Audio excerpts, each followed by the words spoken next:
Charis Shalom everyone and welcome to the Christ Laboratory, a place of mind and life's transformation in order to live a better life according to Christ our Lord. Charis Shalom, grâce et paix à vous, au nom de notre Seigneur Jésus. Bienvenue au laboratoire de Christ, frère Raphaël, qui vous entretient sur le thème « C'est quoi la bénédiction ?»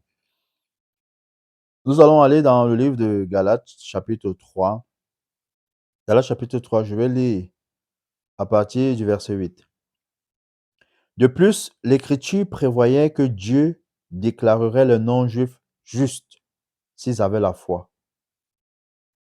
Tout à l'heure, nous avons vu Actes chapitre 3, le verset 24 au verset 26. Le verset 26 qui disait que Dieu a envoyé son serviteur Jésus-Christ pour bénir le peuple juif en les détournant de leurs mauvaises actions, en les détournant de leur mauvaise façon de vivre, de leur mauvaise façon de penser, de voir Dieu, de les détourner de leur rébellion vis-à-vis de Dieu.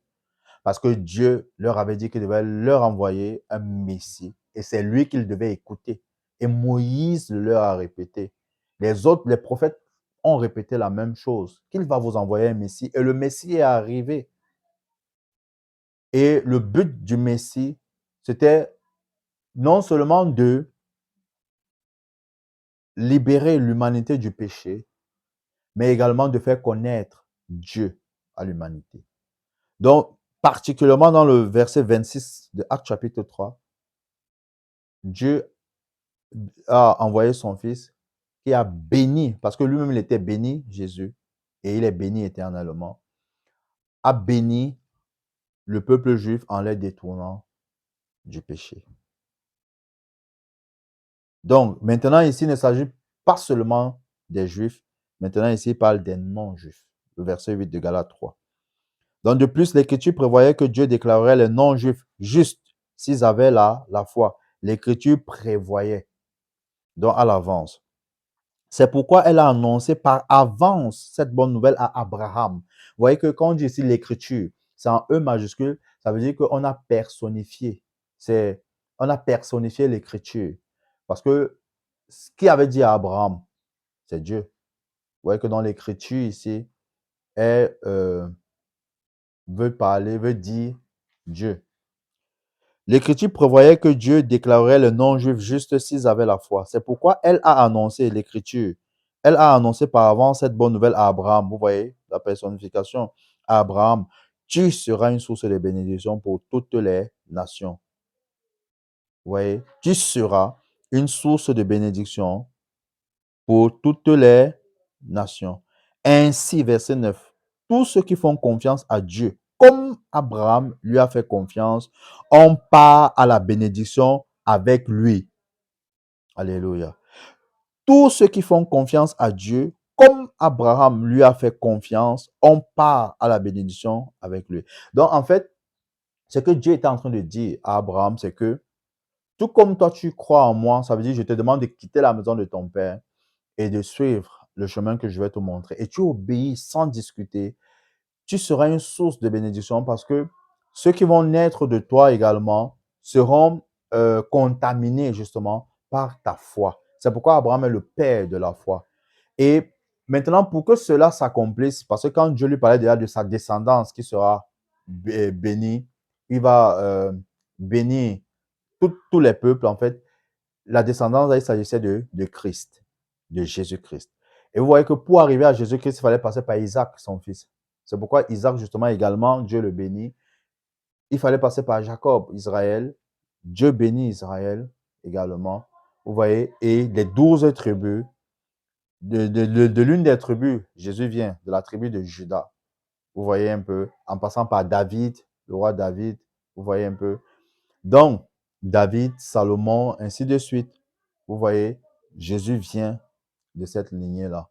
Donc, c'est la descendance dont il était question. Et maintenant, vous voyez que Jésus bénit maintenant le peuple juif par sa mort. Il les délivre du péché. Par sa résurrection, il leur donne une nouvelle vie, n'est-ce pas? Et maintenant, ce n'est pas seulement les juifs. Le Galates au chapitre 3, le verset 8 nous montre que maintenant aussi, même les païens également, qui croient, qui ont la foi, comme Abraham, l'a eu, également sont bénis. On part à la même bénédiction d'Abraham. Ouais, c'est quoi la bénédiction? Est-ce que c'est avoir tellement de biens? Est-ce que c'est être riche matériellement, financièrement? 1 Corinthiens chapitre 9. 1 Corinthiens le chapitre 9, on va aller le verset 23. Or, tout cela, je le fais pour la cause de la bonne nouvelle, pour avoir part avec eux aux bénédictions qu'apporte la bonne nouvelle. Vous voyez, tout au long, nous étions en train de lire la bénédiction. La bénédiction. Maintenant, le verset 23 du chapitre 9 de 1 Corinthiens nous dit, or, tout cela, je le fais pour la cause de la bonne nouvelle, pour avoir part avec eux aux bénédictions qu'apporte la bonne nouvelle. Ici, quand vous lisez le contexte, donc avant le verset 23, Paul parle de tout ce qu'il a fait, de toutes ces personnes qu'il a côtoyées, ces personnes qui étaient sous la loi, ces personnes qui étaient sans la loi, ces personnes qui étaient mal affermies. Oui, il dit, il s'est fondu dans la masse pour les gagner à Christ, pour les amener à Christ. Et il dit justement au verset 23 qu'il fait tout cela à cause de la bonne nouvelle, donc à cause de l'évangile, pour avoir part aux bénédictions. Maintenant, on voit aux bénédictions. On ne parle plus de la bénédiction. Vous voyez un peu. Ici, on parle maintenant des bénédictions. Et il dit les bénédictions qu'il y a dans la bonne nouvelle. Nous allons voir ces bénédictions-là dans Éphésiens chapitre 1. Éphésiens le chapitre 1 nous parle des bénédictions qu'il y a dans la bonne nouvelle. Maintenant, je tiens à souligner quelque chose, c'est que vous voyez que pour être béni de Dieu, il faut être en Dieu. Et pour être en Dieu, c'est accepter Christ. Et Christ, justement, est venu, Jésus est venu, il est mort, il est ressuscité. Il nous a donné une nouvelle vie. Il nous a donné une nouvelle vie et nous sommes bénis. Nous sommes bénis parce que celui qui nous a introduits dans son royaume est béni, lui. Il est le béni. Il est le béni des bénis. Vous voyez? Et maintenant, une fois que nous sommes dans le béni, il y a des bénédictions pour ceux qui vivent dans le béni. Et c'est ce que nous allons voir maintenant. Éphésiens chapitre 1. Je vais lire à partir du verset 1. Paul, apôtre de Jésus-Christ par la volonté de Dieu, salue ceux qui, à Éphèse, appartiennent à Dieu. Vous voyez? Il salue ceux qui appartiennent à Dieu et qui croient en Jésus-Christ. Que Dieu, notre Père et le Seigneur Jésus-Christ vous accorde la grâce et la paix. Verset 3.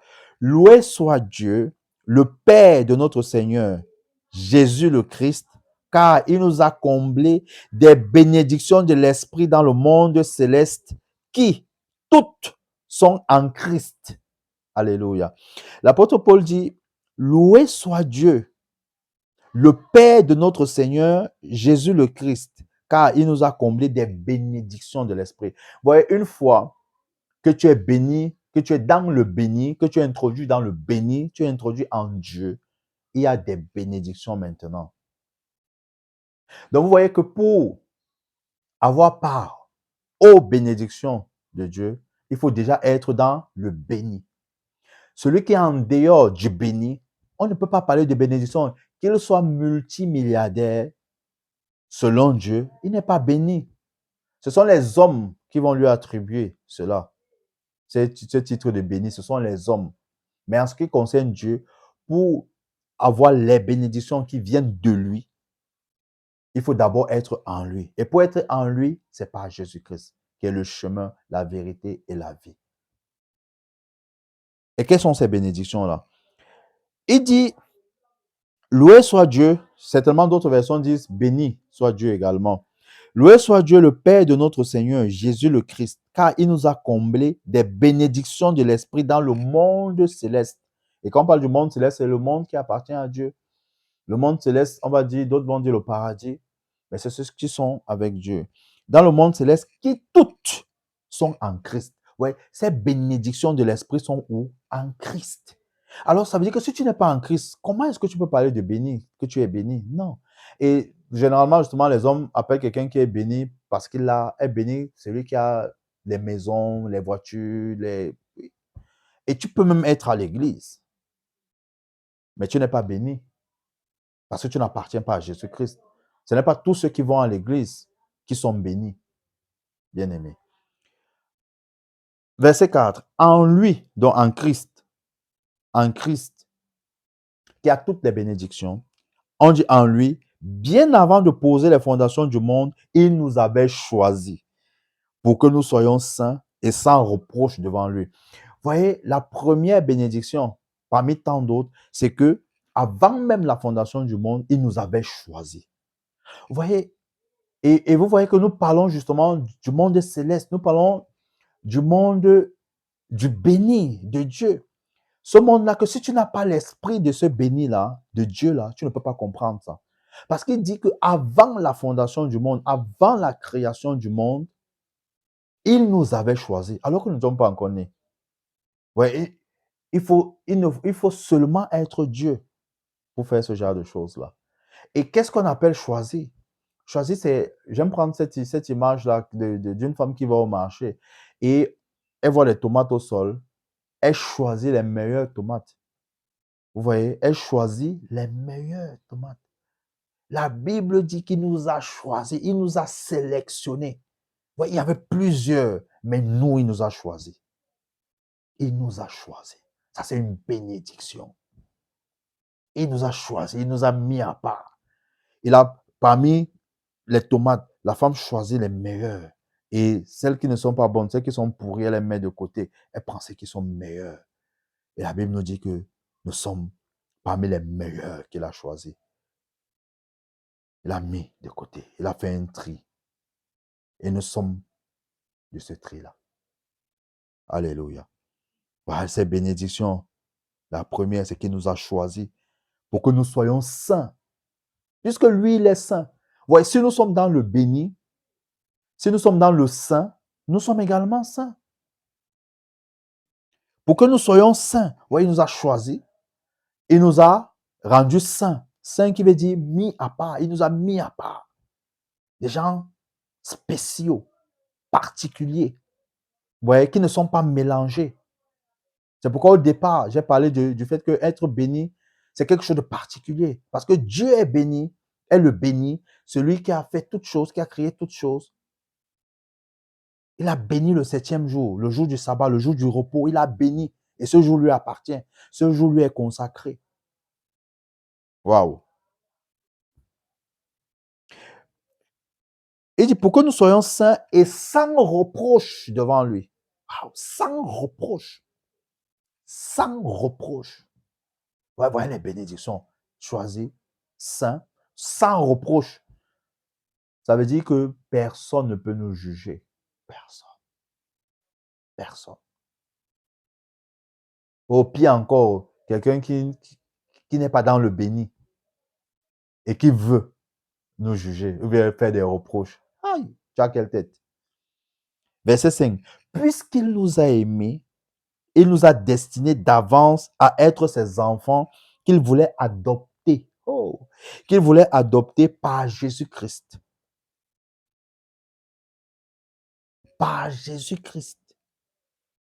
Il nous a aimés, puisqu'il nous a aimés, il nous a destinés d'avance à être ses enfants. Voyez, avant même la fondation du monde, avant que le monde ne soit créé, il nous a choisis, il nous a mis à part, sans reproche, et il nous a destinés à être ses enfants. Ça veut dire que même avant la fondation, comme Paul pouvait le dire, que avant même que je ne sois formé dans le ventre de ma mère, tu me connaissais. Maintenant, on dit à être ses enfants qu'il voulait adopter par Jésus-Christ. Maintenant, je vais faire un petit commentaire sur l'adoption. L'adoption, on peut la voir sous deux angles. Le premier angle, au niveau des Juifs, quand il parle d'adopter par Jésus-Christ, ça veut dire qu'au départ, le peuple juif était le peuple de Dieu. Mais maintenant, le plan qu'il avait avant la fondation du monde, c'est-à-dire réunir les Juifs et les païens en Christ, pour que ce plan soit exécuté, il fallait justement qu'il y ait adoption. Adoption, ça veut dire que Jésus-Christ qui vient maintenant, qui leur montre le chemin, qui les rachète, devait les adopter à Dieu. Comment? Par sa mort et sa résurrection. Et ceux justement qui l'acceptent maintenant deviennent les fils de Dieu. J'explique ça simplement, c'est que chez les Juifs, ils avaient ce qu'on appelle la bat mitzvah. Je ne sais pas si je prononce ça bien. La bat mitzvah qui voulait que un père, lorsque son enfant avait atteint un certain âge et qu'il estimait que son enfant pouvait gérer ces choses, pouvait le remplacer, il faisait maintenant cette cérémonie à la bat mitzvah où solennellement, il disait aux gens, voici maintenant celui-ci, celui qui le voit m'a vu. Ça veut dire que si je ne suis pas là, il peut me remplacer valablement. Et c'était une cérémonie dont aujourd'hui, c'est mon fils adoptif. Ouais, il adoptait son enfant. Et cette cérémonie d'adoption-là était particulière en ceci que cet enfant-là, pour lui, n'était plus un bébé en fait, mais c'était quelqu'un qui était adulte et qui pouvait le remplacer à tout moment et parler à sa place. Maintenant, l'adoption en ce qui concerne les païens, c'est comme un parent qui voit un enfant, peut-être que je sais pas, qui souffre et qui décide de l'adopter. Et quand il l'adopte, il devient son enfant. Ça veut dire que tout ce qu'il a, même ses enfants, celui-là qu'il a adopté, a les mêmes privilèges que ses enfants naturels. Donc, Dieu nous a adoptés. Il a fait de nous ses fils. Et pas seulement ses fils, mais il nous a donné l'héritage. Nous sommes ses héritiers. Nous sommes ses héritiers. Voilà les bénédictions. Nous sommes ses héritiers. Parce que lui, il a le monde entier et il a fait de nous ses héritiers. Voilà ce que dans sa bonté, il a voulu pour nous, afin que nous célébrions la gloire de sa grâce qu'il nous a accordée en son Fils bien-aimé. Verset 7. En Christ, parce qu'il s'est offert en sacrifice, nous avons été délivrés et nous avons reçu le pardon de nos fautes. Alléluia. Vous voyez, il nous a délivrés en nous pardonnant de nos fautes, de nos erreurs, du péché. Voilà une bénédiction encore. Nous sommes libres de tout péché. Libres de tout péché. Dieu a ainsi manifesté sa grâce dans toute sa richesse et il a répandu sur nous avec surabondance en nous donnant pleine sagesse et pleine intelligence pour que nous connaissions le secret de son plan. Ce plan, il a fixé d'avance dans sa bonté en Christ. Vous voyez, la Bible dit qu'il a répandu dans toute sa richesse sa grâce sur nous. Ouais, nous ne sommes plus des hommes simples. Nous sommes des gens remplis de grâce, remplis de la faveur divine. Oui. Et il nous a donné la sagesse et l'intelligence pour connaître son secret, son plan qu'il avait avant la fondation du monde. Quel privilège. Ouais, nous faisons partie des amis ou bien des fils intimes de Dieu. À qui il peut dire des secrets. Quelle bénédiction, frère. Il dit pour conduire les temps vers l'accomplissement selon ce plan, tout ce qui est au ciel et tout ce qui est sur la terre doit être réuni sous le gouvernement du Christ. Quand il dit tout ce qui est au ciel, il parle des Juifs. Tout ce qui est sur la terre, les païens, doit être réuni sous le gouvernement du Christ. Et c'est aussi en Christ que nous avons été choisis pour lui appartenir conformément à ce qu'avait fixé celui qui met en œuvre toutes choses selon l'intention qui inspire sa décision. Ouais, si vous lisez la suite, vous allez voir le Saint-Esprit qui nous est donné. Ouais, et pour recevoir le Saint-Esprit, d'abord, il faut être dans le béni pour être béni. Restez connectés pour la fin de cette vidéo.